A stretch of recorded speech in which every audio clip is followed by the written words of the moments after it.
Mais toi, t'as pas peur des loups? Pas du tout. Je les ai déjà, j'ai eu dormi à une centaine de mètres de louveteaux, ou même en les voyant en pleine nuit, en les filmant, j'ai jamais eu peur et j'ai jamais eu d'expérience négative. Il craint l'humain. Il craint l'humain à deux pattes. Pour lui, on est un prédateur et pas une proie. Pour moi, chaque espèce sur cette planète, chaque être vivant, il a un rôle à jouer. La plupart des rôles, on ne les connaît pas. On nous a massacré 5 membres de la meute en 3 semaines. Si on commence à retirer des espèces par-ci par-là parce qu'on estime qu'elles ne sont pas utiles, ça c'est une pensée humaine que de dire telle et telle est utile, telle et telle n'est pas utile, puis nous alors on est utile ou pas? Si tu as peur de l'eau, alors il faut absolument que tu écoutes Isabelle. Elle est incroyable. Elle peut parler de l'eau pendant des heures. Écouter Isabelle, c'est découvrir un monde qu'on connaît très très peu. Et comprendre que les loups ne sont pas des monstres qu'on peut éliminer, mais des êtres vivants qu'ils ont leur place. Et moi, je m'appelle Anna et je t'invite à découvrir l'histoire d'Isabelle et des loups. Il y a combien de loups dans ces forêts, là où on est maintenant?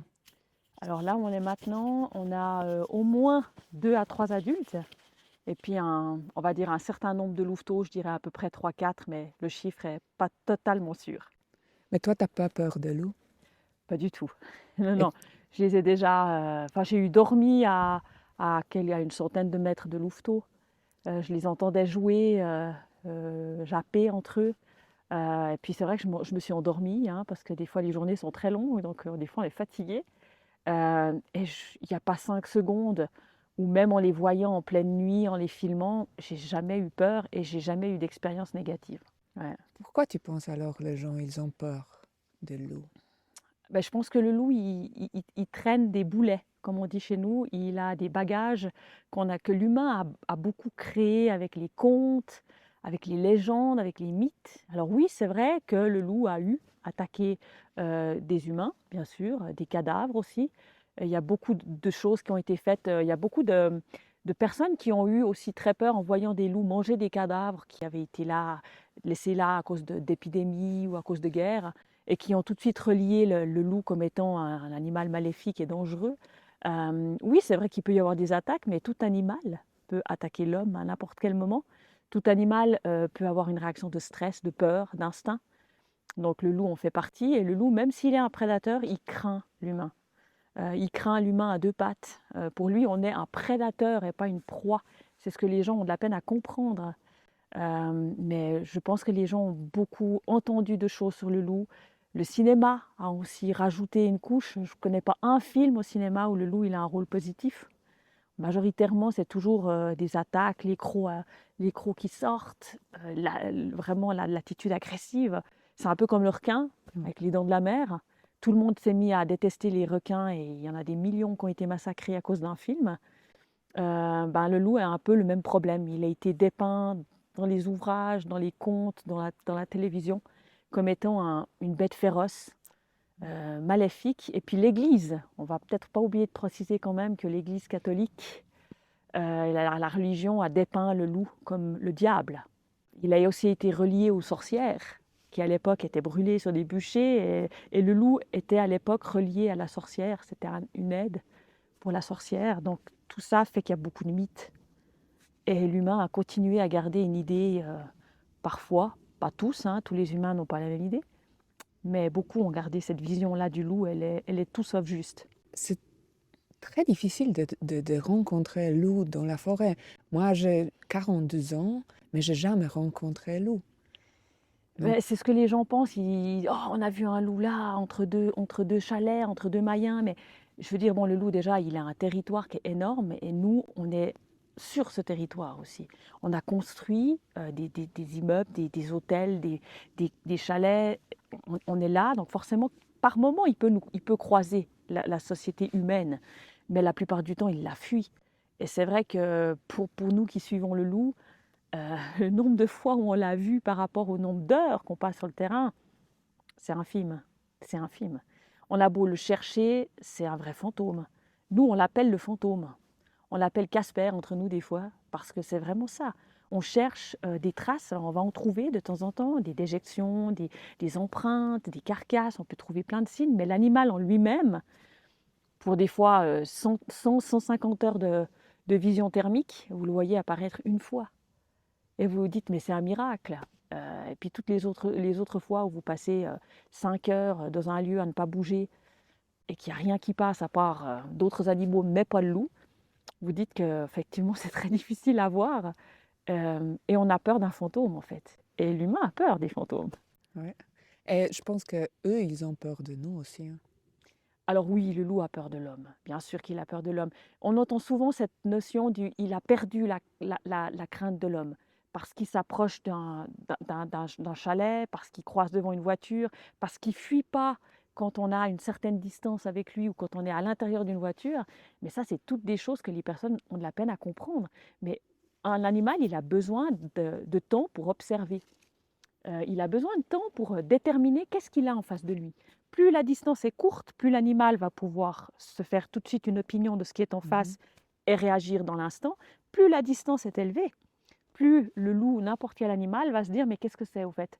Donc il va lui falloir un temps d'observation. Et si rien ne se passe parce que l'humain ne bouge pas et que lui ne bouge pas, il peut ne pas comprendre tout de suite ce qui est en face, pas réussir à vraiment identifier la cible, entre guillemets, et il peut aussi prendre du temps à observer. Si sa distance de sécurité est très très large, pour lui, il n'y a pas de peur. Il est curieux. Certains individus sont curieux aussi. Des fois, on en a qui parce qu'on les a, on a dit un mot, sont venus vers nous. On a dû les engueuler parce que ça, c'est aussi quelque chose que on a vraiment envie de faire, c'est de donner une mauvaise expérience de l'homme au loup. Donc oui, nous, on rêve de les voir et de les filmer, mais en même temps, quand on les a à côté de nous, par exemple, si de temps en temps on peut le croiser en voiture ou comme ça, systématiquement, on s'arrête et on les engueule. Mm. Donc on les effarouche pour qu'ils comprennent que le véhicule n'est pas quelque chose qu'il faut approcher. Donc, ouais, je pense que l'humain a des croyances et surtout une méconnaissance du prédateur et qu'il oublie que tout animal a peur de l'homme. Ce qui ne veut pas dire qu'ils ne viennent pas dans nos jardins Oui, mais boisés. justement, pourquoi alors ils s'approchent parfois? Pourquoi toutes ces histoires qu'on lit il est passé à côté des enfants sur les chemins, pourquoi ils s'approchent autant? Alors souvent, ceux qui s'approchent, c'est des jeunes. Ce qu'il faut comprendre, c'est que les louveteaux, jusqu'à l'âge de, bah, on va dire jusqu'à l'âge de 5, 6 mois, ils sont ils sont souvent maintenus dans un endroit loin des humains. Donc ils n'ont pas l'habitude de voir des humains. Ils ne savent pas ce que c'est, ils ne savent pas ce que c'est que des maisons. Souvent, ils sont vraiment dans un endroit où il y a très peu d'humains. Et au moment où ils commencent à suivre la meute, ils commencent aussi des fois à faire des excursions exploratoires, on appelle ça. C'est-à-dire qu'ils quittent pendant 1 heure, pendant quelques minutes, 1 heure, 2 heures, puis petit à petit, de plus en plus, la meute, et ils découvrent le territoire par eux-mêmes. Ils ne sont pas habitués à croiser des voitures, des humains, des chalets. Et c'est là souvent que des fois, il y a des petits moments de curiosité où il se dit, mais ah, tiens, c'est quoi? On dirait, quand il croise une personne avec un chien, ah, c'est quoi? Ah, dis donc, c'est bizarre. Il peut avoir une curiosité, mais tout jeune animal est curieux. Si vous prenez un chiot, il est curieux de tout. Il va s'approcher de choses qu'il ne devrait jamais approcher parce que ça peut être potentiellement dangereux pour lui. Le loup, c'est la même chose. Donc souvent, c'est des jeunes, ils découvrent, voilà. Donc c'est à ce moment-là que l'humain doit lui donner vraiment un très une très mauvaise expérience. Il faudrait vraiment qu'à ce moment-là, on tape dans les mains, on crie et on aille contre lui pour essayer de lui dire: «Ah, non, là, tu t'approches pas, là, franchement, t'es pas désiré. Donc non, va-t'en, va-t'en», voilà. Mais même si de temps en temps, il s'approche, il faut quand même vous dire que pour passer d'un versant à un autre, bah, il va forcément devoir traverser des routes, il va forcément devoir traverser des villages, des mayins qu'on appelle chez nous, des chalets. Donc forcément qu'à un moment donné, il est vu. C'est pas possible autrement, on n'a pas des forêts comme en Alaska, il peut pas faire, 50 100 kilomètres sans croiser un seul, hem, une seule route, un seul chalet, un seul village. Donc forcément qu'au bout d'un moment, il est vu. Maintenant, c'est l'attitude qu'il va avoir à ce moment-là qui est observée et Mhm. qui est déterminante pour savoir si oui ou non c'est naturel et voilà, la mauvaise expérience Ouais. seule suffira ou si, à un moment donné, il a peut-être été habitué à être nourri, chose qu'il ne faut jamais faire pour n'importe quel animal, mais encore plus pour des prédateurs. Et à ce moment-là, s'il développe un comportement d'habituation en reliant la nourriture à l'homme, là, on est dans une situation où il faudra intervenir. Puis qu'après, on ne le dit pas, mais on va le dire parce que c'est important de le préciser. Chaque loup, chaque être vivant a sa propre personnalité, son propre caractère. Et il peut développer, ben voilà, s'il est plus curieux, ben il sera plus curieux qu'un autre. Un louveteau va partir en courant, puis l'autre va s'avancer, puis venir regarder juste, voilà, par exemple, hein, parce qu'il ne comprend pas ce que c'est que cet humain qui se balade avec un chien. Et les autres vont partir en courant. Donc, vous voyez, il y a encore une histoire d'éducation, oui, mais il y a une histoire d'individualité. Chaque être vivant développe sa propre personnalité et caractère. Pourquoi t'aimes autant de loups? Comment tu as commencé déjà les aimer après les observer? Alors, en fait, à vrai dire, je suis née dans une famille qui était très, très proche de la nature. Voilà, mes grands-parents mon grand-papa était horticulteur, on faisait beaucoup de champignons, enfin, on allait chercher des champignons, on allait beaucoup se faire de la randonnée, moi, je passais beaucoup d'heures avec des jumelles à observer la faune sauvage. C'est pas tout de suite le loup qui m'a intéressée. Le loup, il est venu bien, bien, bien après. Je pense que j'ai regardé des milliers d'heures de reportages animaliers et très souvent, à l'époque, les reportages animaliers, c'était sur des prédateurs, souvent africains quand même, disons-le, le lion, le guépard. Ça m'a enseigné un petit peu la loi de la nature. Bah, il y a ceux qui mangent, puis ceux qui se font manger. Il y a les forts, il y a les faibles, il y a les proies, il y a les prédateurs. Mais moi, mon animal fétiche, c'était le cerf. J'en étais complètement fan, mais complètement gaga. J'ai commencé à suivre le cerf, en fait. Voilà. Et puis un jour, en allant, j'ai été faire de la photo un matin. Bon, j'ai passé 1 heure et demie avec des biches, c'était très sympa. Et le lendemain, je suis revenue sur les lieux pour un pique-nique avec une amie et avec des enfants. Et c'est là qu'à la jumelle, tout d'un coup, j'ai vu le loup. Et je me suis dit: «Ah ouais, non, mais c'est incroyable, c'est un truc de fou». J'aurais jamais rêvé voir un loup en Suisse finalement, parce qu'à Mmh. l'époque, il n'y en avait pas tant que ça. Et les jours suivants, je suis revenue sur le territoire et je voyais que les biches avaient changé leur comportement. Elles se comportaient différemment, elles occupaient plus les mêmes lieux. Puis je me suis dit: «Ah non, d'un petit bonhomme, il y a quelque chose à creuser, c'est intéressant ce rapport». Et voilà, je me suis mise à étudier le loup. Qu'est-ce que tu as senti quand tu as vu un loup? C'est pas évident de La surprise. Bon, la première chose que tu vois, c'est quand la fille te dit: «Oh mais il est sur le caillou», puis que tu lui dis: «Mais attends, non, non, passe-moi les jumelles. Le caillou, il fait 1,50 m, 2 mètres de haut et puis une biche, elle sera jamais là-dessus». Et quand j'ai pris et posé les jumelles sur le caillou et que je vois le loup d'accord. posé comme ça Mmh. dessus, le première Mmh. émotion, c'est la surprise. C'est le «waouh!» parce que c'est presque comme gagner à l'euro-million, quoi, à peu Ouais. près. C'est waouh, mais quelle chance tu as de voir ça dans ta vie! Ben c'est très faible comme pourcentage. Et après, tu as la fascination. Parce que quand même, quand tu vois l'animal, tu te dis: «Ah ouais, non, mais bon, déjà, ça ressemble quand même vachement à un chien». Voilà, et moi, j'adore les chiens. Et ensuite, de voir les jours suivants tout qui changeait, voilà, le comportement, la nature. Savoir que tu marchais là où il avait peut-être marché, c'est aussi très intéressant. Bah, ça m'a fascinée et je me suis dit, j'ai pas eu 5 secondes peur. On a continué notre rando, hein, on a quand même fait notre randonnée avec des enfants, sur le chemin. Il y en a pas une de nous qui s'est dit: «Oh mon Dieu, quelle horreur, mais tu es sûre qu'il va pas nous arriver quelque chose?» Non, en fait, on était fascinés, puis on se disait: «Mais quelle chance on a eue, quoi, c'est extraordinaire». Mais je crois que j'ai jamais eu peur du loup, jamais, à aucun moment. Je suis fascinée par le grand requin blanc, par exemple. Par contre, là, j'avoue que j'irai pas me baigner en Australie.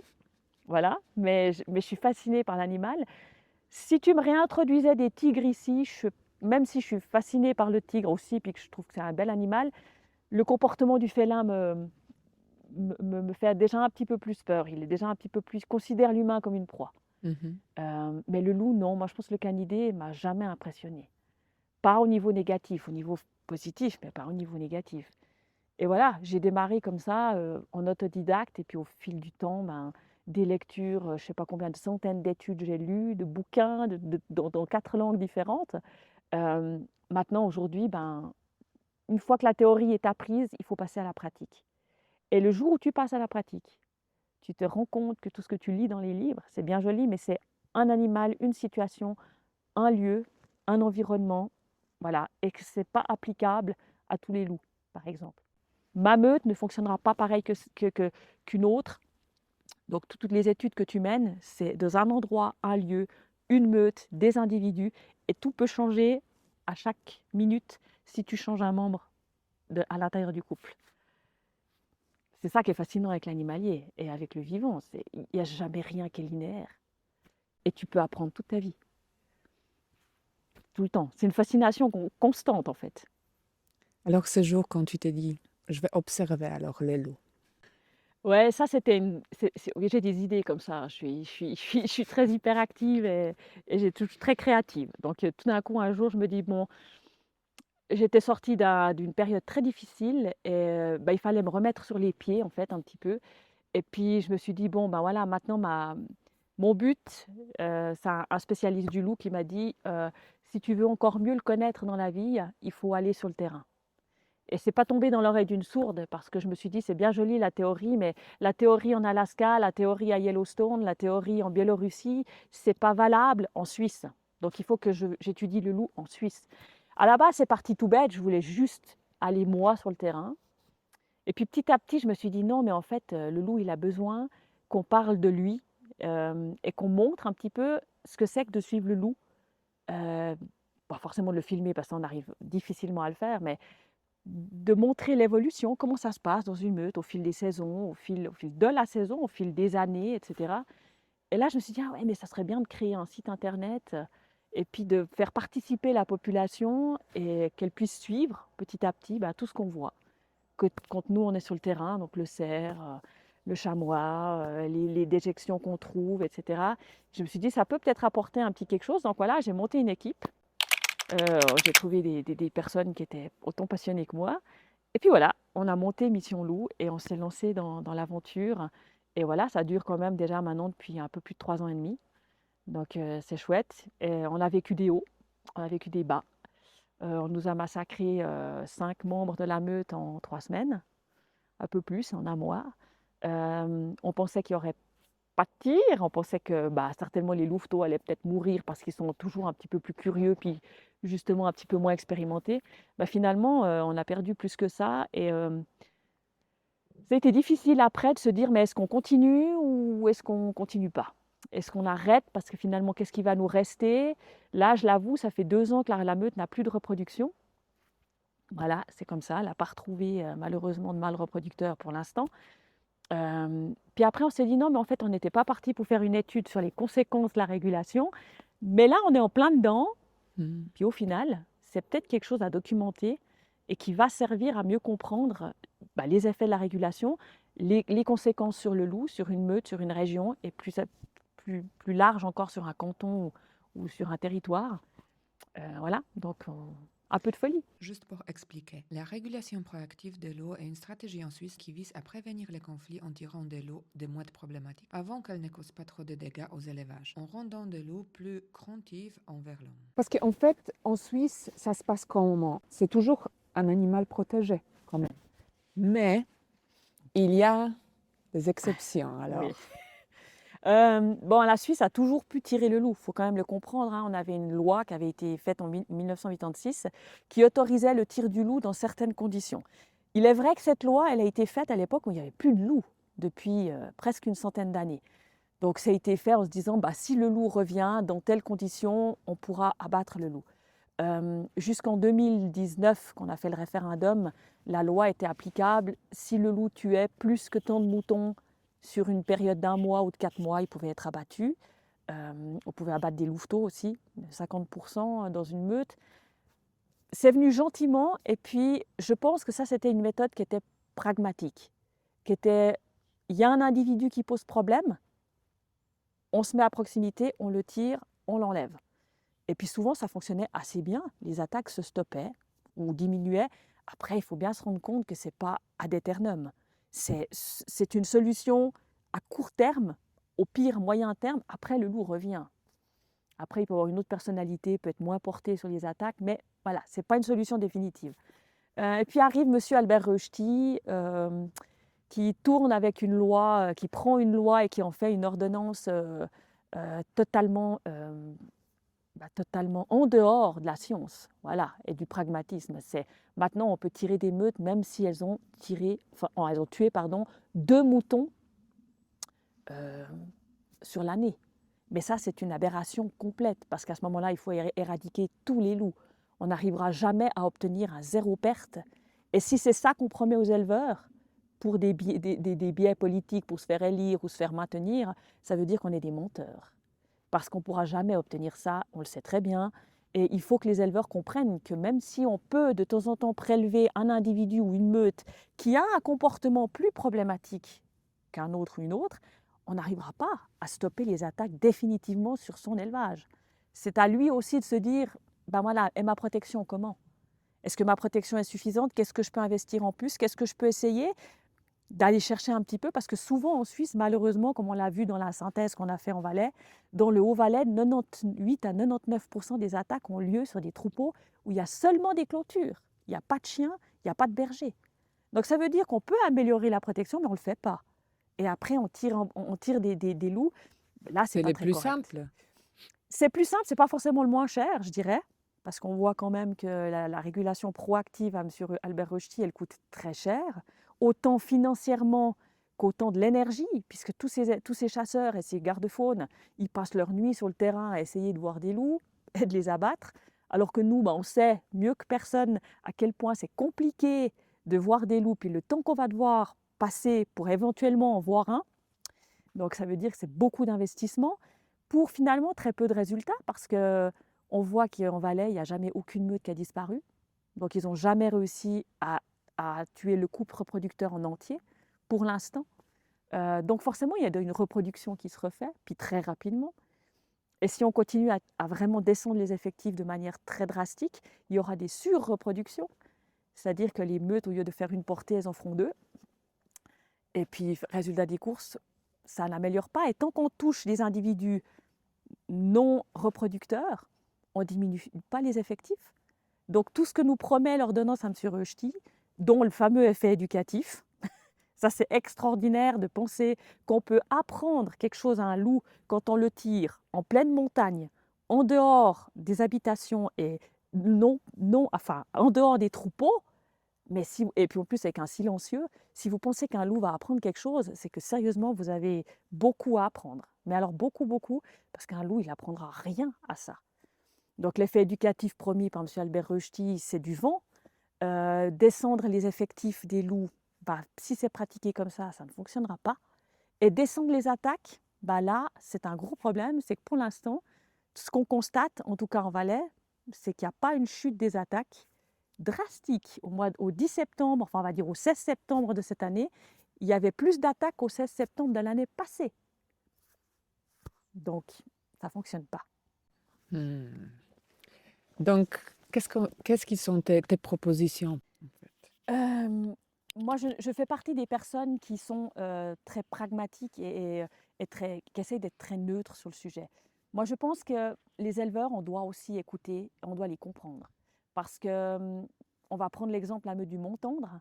Beaucoup de gens diront: «Oh mais non, c'est une meute de loups, c'est normal, elle prédate du bovin». Oui et non.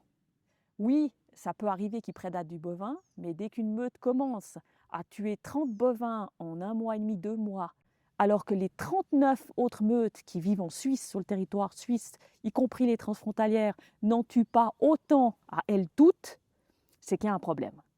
Et je pense que la personne qui veut défendre le loup, elle ne doit surtout pas cacher la vérité.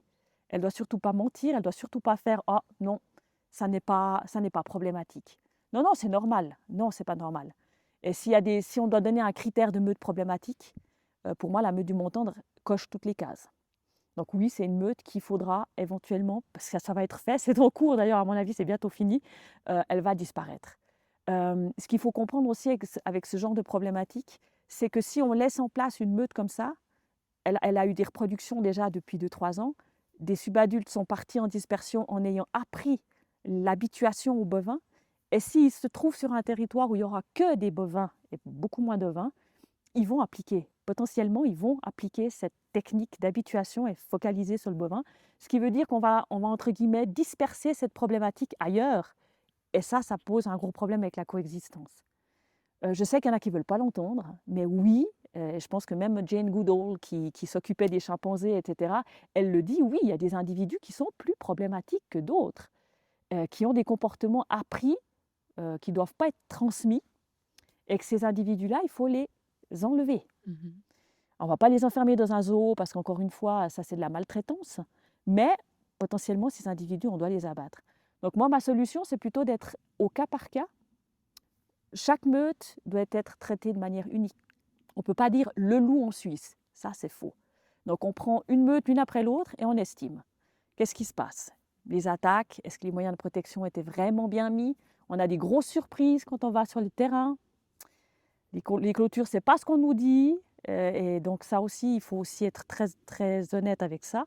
Et donc pour moi, on doit enlever des individus, potentiellement, s'ils ont un comportement très problématique. Le problème, c'est qu'aujourd'hui, dans l'ordonnance, ce n'est pas étiqueté ce que c'est qu'une meute ou un individu problématique. En régulation réactive, c'est dès qu'il tue 6 animaux en situation protégée pour un loup solitaire et 8 pour une meute. Voilà. Là, on estime que c'est un individu problématique. La vérité, c'est que s'il tue 7 moutons sur une année et sur 3 élevages différents, il faudra peut-être se poser quand même la question de savoir ce qu'on veut dans la vie. Parce qu'un éleveur, il va forcément perdre des bêtes de plein d'autres causes différentes, et certainement plus que 2 ou 3 par année. Donc si le loup lui en prend 2 ou 3, puis 2 ou 3 chez le voisin, puis 2 ou 3 chez le voisin, et que ça s'arrête là, ça veut dire qu'on est en présence d'une meute qui est potentiellement stable, elle prédate pas beaucoup, elle se concentre sur les proies sauvages, et à ce moment-là, on ne doit surtout pas intervenir. Parce que le moindre déséquilibre qu'on met dans le couple reproducteur, ça libère un individu, ça libère une place qui sera reprise par un autre qui aura peut-être un comportement ou une séquence comportementale qui sera différente, et ça peut faire augmenter les attaques alors que jusque-là, c'était stable. Donc ce que maintenant la Confédération doit comprendre, c'est que oui, on peut faire de la régulation, on devra le faire, mais pas sous un autre angle que scientifique. On analyse une situation par rapport au comportement de la meute en place, par rapport vraiment au nombre de dégâts qu'elle a fait à la situation, et ensuite on prend des décisions et on ne touche pas aux meutes stables.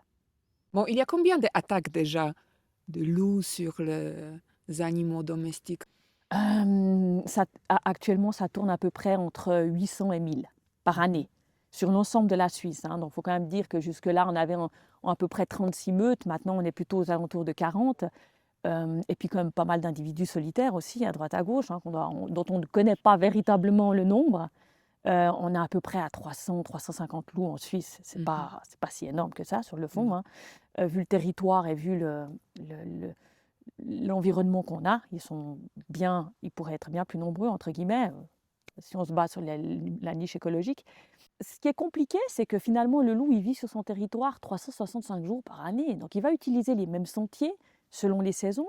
Et puis, à un moment donné, au mois de mai-juin, on va poser des animaux domestiques là, qui sont des fois pas du tout protégés, qui sont des fois peu protégés, et puis qui sont, je m'excuse de le dire, mais plus aptes à se défendre face à des prédateurs sauvages. Je prends l'exemple de l'ovin quand même, parce qu'on va quand même prendre déjà celui-là. On a tellement croisé et manipulé nos animaux domestiques pour favoriser une plus grosse masse de viande. Le mouton, aujourd'hui, il est court sur pattes, il est gros, voilà, il a vraiment beaucoup de laine. Et surtout, ça fait un siècle qu'il ne vit plus avec des prédateurs naturels. Maintenant, les 30 dernières années peut-être, mais voilà, dans son instinct, il n'est plus du tout en fonction, ni physiquement, ni instinctivement, il n'a plus les moyens de fuir le loup. Donc ça devient une proie beaucoup plus simple pour un loup. Voilà. Voyez un cerf qui fait 200 kilos, qui a une monstrueuse ramure, et même une biche, ça fait des bonds qui peuvent aller jusqu'à 10-15 mètres, c'est énorme. Mais pour le loup, c'est plus simple de passer à côté d'un troupeau, de se dire « Ah, il n'y a pas de chien. Ah, il n'y a qu'une clôture, mais bon, ouais, il y a un trou là. Ah ouais, ah oui, je gratte un peu, hop, je m'enfile. » Et une fois que tu es à l'intérieur, il n'y a personne pour t'arrêter. Il n'y a pas de chien, il n'y a pas d'humain. Tu es libre de faire ce que tu veux. Tout le monde bouge, ça excite. Il y a des tueries de masse, malheureusement, qui sont mal comprises aussi par la population, mais c'est juste instinctif, c'est tout. Donc c'est plus facile pour le loup. Et le loup, il est comme nous finalement. Moi, si je crève de faim, que ça fait 3 jours que je n'ai pas mangé, et que je tombe sur un McDo, puis qu'on me dit c'est soit ça, soit tu fais 5 jours de marche, puis tu vas au restaurant suivant, ben moi, je vais le faire aller au McDo, et puis ça me sera plus simple. Donc, le loup est simplement un opportuniste, et il aime la facilité comme l'humain. C'est pas plus compliqué. Pourquoi les loups sont-ils tellement importants pour pour l'équilibre de la forêt? Moi, je pense que là où on part faux, et puis je pense que Jane Goodall l'expliquait très bien, c'est qu'on a tendance, l'humain, à vouloir trouver un rôle pour tout, mais avec notre vision à nous et notre interprétation à nous, qui n'est pas forcément scientifique, hein. Hem, pour moi, chaque espèce sur cette planète, chaque être vivant, il a un rôle à jouer. La plupart des rôles, on les connaît pas, on les a encore pas découverts. Donc c'est facile de dire: «Ouais, mais bon, ça sert à rien, on peut remplacer cette espèce». Non, on peut pas remplacer cette espèce. On peut faire quelque chose, mais ça sera pas exactement ce que l'espèce fait. Et là, en l'occurrence, le prédateur, pour moi, le rôle qu'il a, c'est simplement de prédater et de réguler des proies sauvages. Voilà. Il va enlever des individus, dans l'espèce qui sont potentiellement pas aptes à se reproduire, trop faibles, trop inexpérimentés, bêtes, je m'excuse de le dire, mais pas intelligentes, qui n'ont pas le bon réflexe, qui n'ont pas la bonne constitution, la bonne génétique. Hem, c'est simple, ça laisse survivre les forts et c'est ces forts qui se reproduisent pour assurer la pérennité. Après, au niveau de toute la chaîne cascade trophique qu'on a bien étudiée à Yellowstone, qui maintenant est quand même remise un petit peu en question, c'est peut-être un petit peu trop simple. Même les scientifiques ne sont pas forcément d'accord sur la cascade trophique. Mais au niveau de la forêt, si on commence à retirer des espèces par-ci par-là parce qu'on estime qu'elles ne sont pas utiles, ça c'est une pensée humaine que de dire telle est utile, telle est pas utile. Puis nous alors, on est utile ou pas? Parce que je pense que la nature peut très bien vivre sans l'humain, hein, voilà. Donc cette espèce de piège qu'on a à vouloir estimer l'utilité d'une espèce, c'est un peu comme quand on joue à la tour en bois. On a une tour qui tient bien jusqu'au moment où on commence à retirer des pièces. Puis petit à petit, quand on retire des espèces, c'est comme si on retire une pièce, la tour commence gentiment à vaciller. Puis si on en retire trop ou on déstabilise complètement un milieu naturel, eh ben, on va avoir plein de problèmes qui s'enchaînent. Donc pour moi, le loup, il est là pour réguler ses proies. Il ne faut pas non plus vouloir lui trouver 36 000 rôles. Voilà, il en a certainement d'autres, peut-être qu'on ne connaît pas encore ou qu'on n'a pas vraiment approfondi. Mais il est utile parce qu'il régule ses proies et il est utile parce que l'humain, on ne peut pas réguler une proie comme un prédateur. On peut faire des quotas, des ratios, on peut faire tout ce qu'on veut, mais on le voit en Valais, par exemple, avec le chamois. La chasse telle qu'elle a été pratiquée jusqu'à aujourd'hui, elle était mal faite. Donc aujourd'hui, on a une population de chamois qui baisse parce qu'on tirait trop de mâles en dessus de 6 ans, alors qu'en fait, le chamois, quand il est jeune, s'il doit se reproduire avec des femelles, plus il est jeune, moins il peut réussir la reproduction, parce que c'est un petit peu comme chez nous, l'humain, c'est un peu l'éjaculateur précoce. Il n'arrive pas à stimuler l'ovulation chez la femelle et on a moins de reproduction. Donc tout ça, c'est des petites choses que beaucoup de gens ignorent. Mais il y a un cycle naturel et on ne doit pas être tout le temps le perturbateur à ça, en fait. J'ai entendu aussi une fois qu'on n'aura jamais trop de loups parce que les loups régulent naturellement leur population. Oui, parce qu'en fait, l'espèce proie, elle peut se reproduire sans fin si justement elle a plus de prédateurs. C'est là aussi que le rôle du prédateur naturel est très important, parce qu'une proie, si elle se reproduit sans fin puisqu'elle a plus de prédateurs naturels, après il y a des tas de problèmes comme la consanguinité, parce les espèces proies, elles sont assez elles bougent pas trop, elles restent assez au même endroit, donc après il y a des problèmes de consanguinité. Ensuite, il y a aussi des problèmes, de nourriture, parce qu'elles commencent à vraiment beaucoup trop se nourrir si elles sont trop nombreuses, elles commencent à faire des dégâts, et tout ça, c'est négatif, bien sûr. Donc en fait, les prédateurs, eux, ils ont un problème, c'est que finalement, au-dessus d'eux, à part l'homme, le loup n'a pas de prédateurs. Donc s'il se reproduit ad aeternum comme les proies, eh ben, au bout d'un moment, il n'aura plus de proies. Parce que quand il aura descendu tous les effectifs de proies, il va mourir. Donc en fait, il est obligé à un moment donné, par rapport à son territoire, à ce qui s'y passe, au nombre de proies, il est obligé de prendre du recul puis de se dire: «Ah non, là, on commence à devenir trop nombreux, il y a trop de loups dans la région, ça commence à devenir problématique», et il peut stopper effectivement la reproduction. Donc voilà, et en plus les loups qui vont naître dans un lieu, ils ne vont pas y vivre. Les gens disent: «Oh, il y a trop de loups. Non, mais il y a une meute, regardez ça, elle a fait 8 louveteaux, mais il y a trop de loups dans cette vallée». Non, mais sur les 8 louveteaux, il y a déjà 40 à 50% des fois qui meurent la première année, 60 à 80% la deuxième, et ils vont partir, ils sont destinés à faire des centaines, voire des milliers de kilomètres. Donc ils ne vont pas rester sur les lieux. Ce qui reste, c'est le couple reproducteur, et c'est tout, en fait. Donc il n'y a jamais de surpopulation locale, et au-delà de ça, eh ben, le loup ne peut pas avoir une reproduction tout le temps si le réservoir de proie se vide. Donc il va devoir interrompre le truc, sinon entre guillemets, il se tire une balle dans le pied et il se tue lui-même. Et son espèce, donc il y a un instinct, et ils ne feront jamais ça. Comment le loup, il sent qu'il y a une biche qui est plus faible que les autres? Parce qu'en fait, il chasse juste les animaux qui sont assez faibles, non? Alors les techniques que nous on a filmées, les techniques, c'est il s'approche, donc il choisit une harde, hein, il s'approche de la harde et il s'approche vraiment jusqu'à ne pas être vu et il lance l'attaque. Ce qu'il attend à ce moment-là, c'est simplement qu'il y ait un individu qui, par exemple, s'il est couché, ne se relève pas assez vite, prenne une mauvaise direction. D'où l'intelligence chez un animal, c'est de partir dans le même sens que les autres, parce que s'il bande à part, il y a de fortes chances que ça soit lui qui soit visé. Il attend aussi peut-être un individu blessé ou malade qui va pas réussir à suivre assez rapidement. Et c'est sur cet individu-là que le loup va tenter sa chance. La plupart du temps, franchement, honnêtement, il rentre bredouille. Parce que sur les cerfs, chaque fois qu'on a filmé, l'attaque s'est soldée par un échec cuisant. Ça n'a pas duré. Donc, je lance une attaque, ça dure 10 secondes, 15 secondes, et ensuite, il y a, bon, ben, c'est mort, ok, c'est mort. Et on voit le loup qui repart.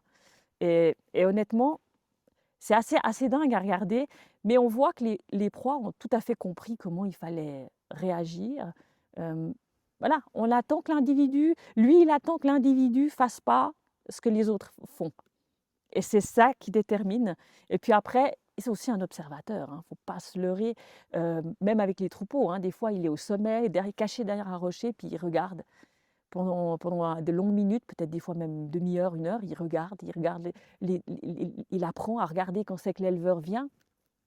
Non pas, il n'a pas de montre, mais il peut dire, ah, attention, il vient à telle et telle heure, il repart telle et telle heure. Ok, donc dans ce champ de là, je peux attaquer, mais pas là, puis pas là. Il est très observateur. Donc sur un troupeau, c'est pas difficile de repérer un individu qui boite, un individu qui traîne un peu, la patte, qui s'éloigne. Ça aussi, ils aiment bien les petits jeunes qui s'éloignent éventuellement. Et voilà, donc c'est tout un cycle naturel en fait. Il vise une proie par rapport à sa faiblesse, à l'observation, et puis par rapport au moment de l'attaque, si elle ne prend pas la bonne voie ou si elle ne se comporte pas correctement, si elle n'a pas la bonne idée, il réussit, puis sinon il loupe. Si tu pourrais dire une seule chose à ceux qui ont peur de l'eau, qu'est-ce que ça sera? Apprenez à le connaître.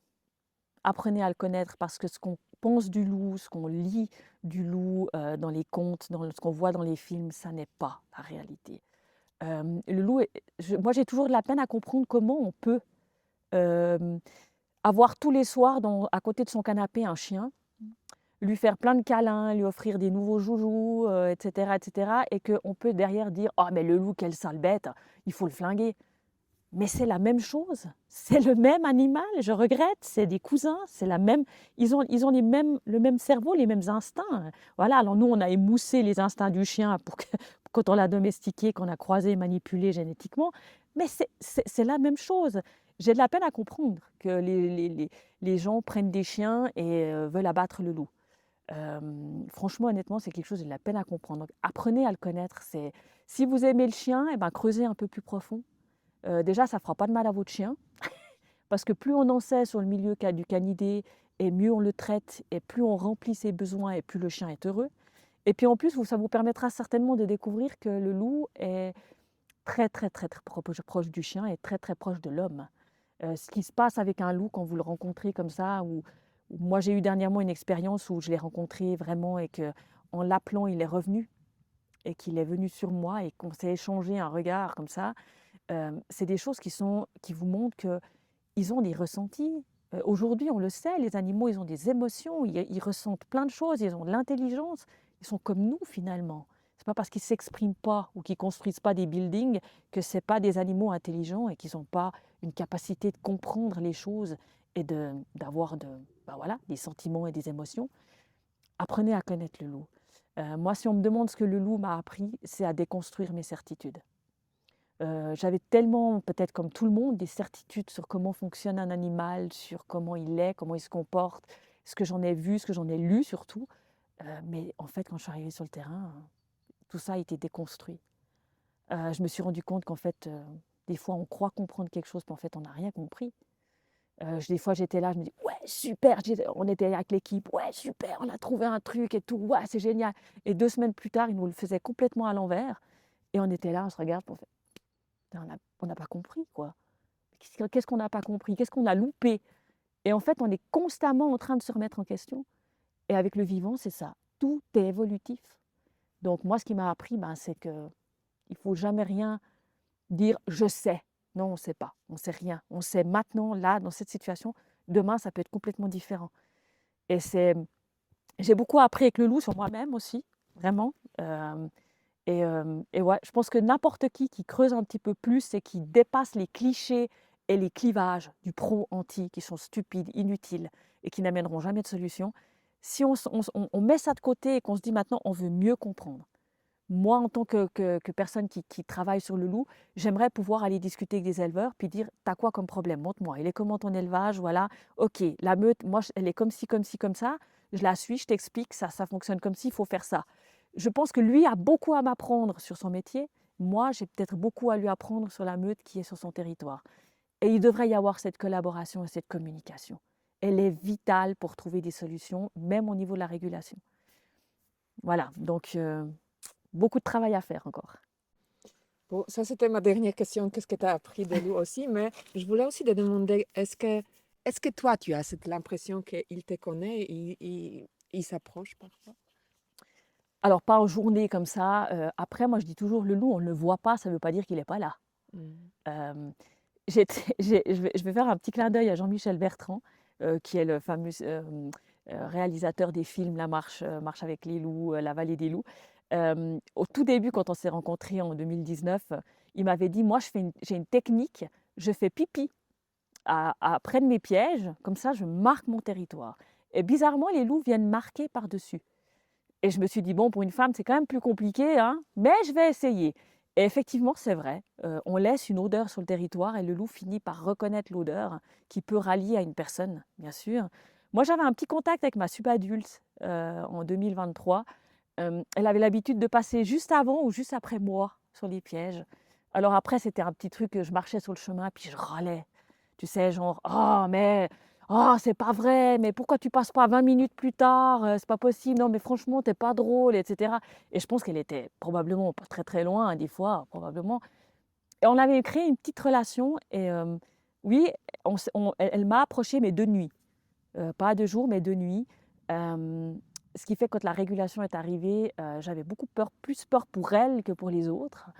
Hem, Quand j'ai vu que son nom ne figurait pas, sur les individus tués, j'étais très heureuse et je me suis dit: «Bah, va bien, elle y a échappé». Mais derrière, son ADN n'apparaît plus du tout.